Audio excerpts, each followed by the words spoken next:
Hi viewers, welcome to our channel. ప్రస్తుతం మనతో పాటు సీనియర్ జర్నలిస్ట్ దాము బాలా సార్ వారితో మాట్లాడాం. నమస్కారం సార్. నమస్తే. సబ్గూడలో చైల్డ్ ప్రాస్టిట్యూషన్ చేస్తున్న కొంతమందిని పోలీసులు పట్టుకోవడం జరిగింది సార్. అసలు ఏం జరిగింది, దాని వివరాలు ఏంటి, మరి దేశవ్యాప్తంగా ఈ చైల్డ్ ప్రాస్టిట్యూషన్ ఏ స్థాయిలో ఉందంటారు సార్? యూసఫ్గూడలో ఈరోజు ఒక అసాధారణమైన సంఘటన జరిగింది. అదేంటంటే ఒక దగ్గర ప్రాస్టిట్యూషన్ జరుగుతుందని పోలీసులు రైడ్ చేసినప్పుడు అక్కడ ఒక మైనర్ బాలిక, ఒక 14 ఇయర్స్ కూడా లేదు, ఆ బాలిక ప్రాస్టిట్యూషన్లో పాల్గొంటున్నట్టుగా పోలీసులకి అర్థమైంది. దాంతో వాళ్ళు పట్టుకున్నారు. ఆ బాలికను విచారిస్తే చిన్నప్పుడే తీసుకొచ్చి ఒక ఆవిడ పెంచిందని, కొద్దిగా పెద్ద అయినప్పటి నుంచి ఆ అమ్మాయిని బలవంతంగా ఈ ట్రేడ్లోకి దించిందని, తనకి ఇష్టం లేకపోతే నేను వెళ్ళను అంటే ఆ అమ్మాయిని కొట్టడం, తాళ్లతో కట్టేయడం, జుట్టు కోసేయడం, ఇలాగా టార్చర్ పెట్టి ఉందని ఆ పాప ఏడుస్తూ చెప్పింది. సో పోలీసులు ఆ పాపని ఒక రెస్క్యూ హోమ్లో పెట్టారు ఇప్పుడు.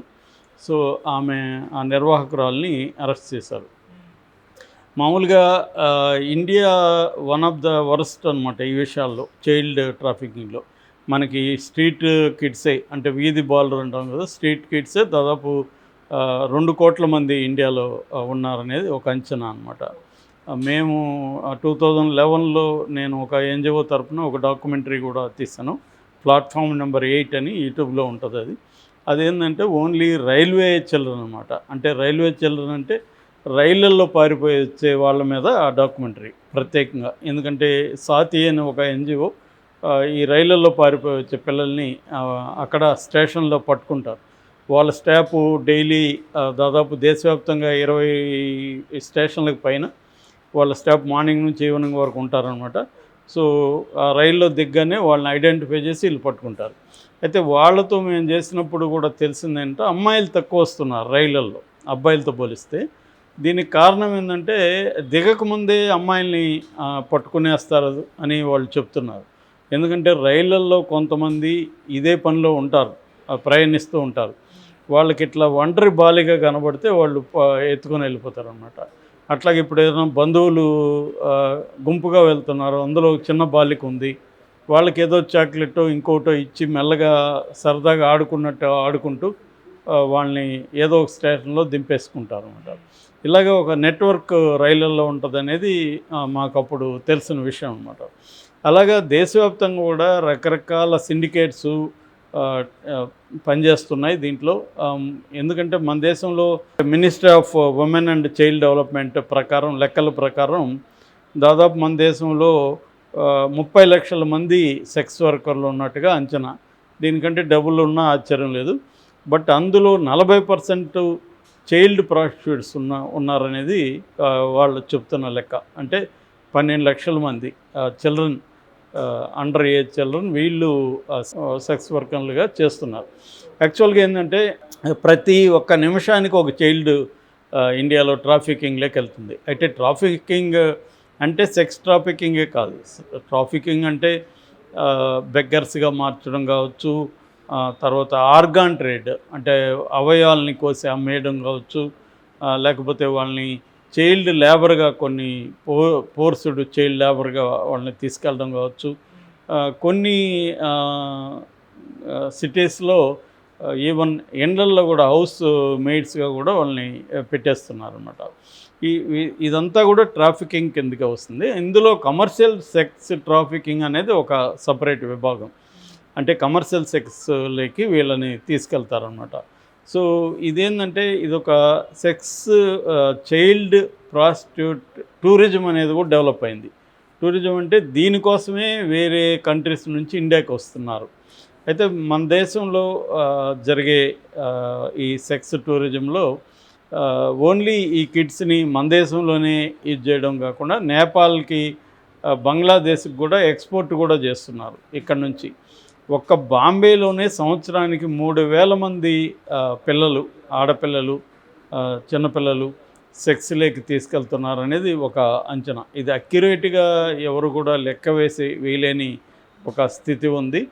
ఎందుకంటే మిస్సింగ్ అనే పేరుతో కంప్లైంట్లు ఇస్తారు. అక్కడి నుంచి ఆ మిస్ అయిన బాలికల్ని ఎక్కడెక్కడికి తీసుకుపోతున్నారు అనేది మనకి సరైన లెక్కలైతే ఎన్సీఆర్బీ దగ్గర కూడా లేవు.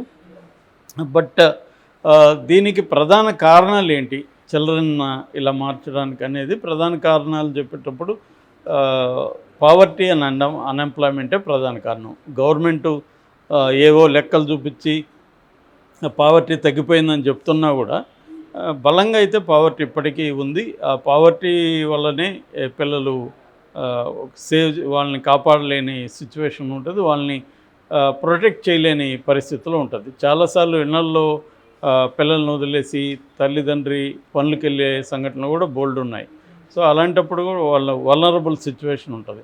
మేము ఆ డాక్యుమెంటరీ తీసినప్పుడు కూడా ప్రధాన కారణం ఈ పిల్లలు మగపిల్లలైనా సరే పారిపోయి రావడానికి ప్రధాన కారణం ఏంటంటే బ్రోకన్ ఫ్యామిలీస్. అంటే ఫ్యామిలీసే వాళ్ళ మధ్య భార్యాభర్తల మధ్య ఐక్యత లేకపోవడం, ఫ్యామిలీస్ డిస్టర్బ్డ్గా ఉండడం, భార్యను భర్త వదిలేయడం, భర్త భార్యను వదిలేయడం, ఇలాగా రకరకాల కారణాల వల్ల ఆ పిల్లలకి ఇల్లు అనేది ఒక ప్రొటెక్టివ్ షెల్టర్ లాగా అనిపించదు అనమాట. సో దానివల్ల వాళ్ళు పారిపోయిస్తారు. అట్లాగే రెండో కారణం ఎడ్యుకేషన్లోకి వీళ్ళందరినీ ఇంటిగ్రేట్ చేయలేకపోవడం. మన ఎడ్యుకేషన్లోకి చేయడం వల్ల కూడా ఇదంతా తగ్గుతుందన్నమాట.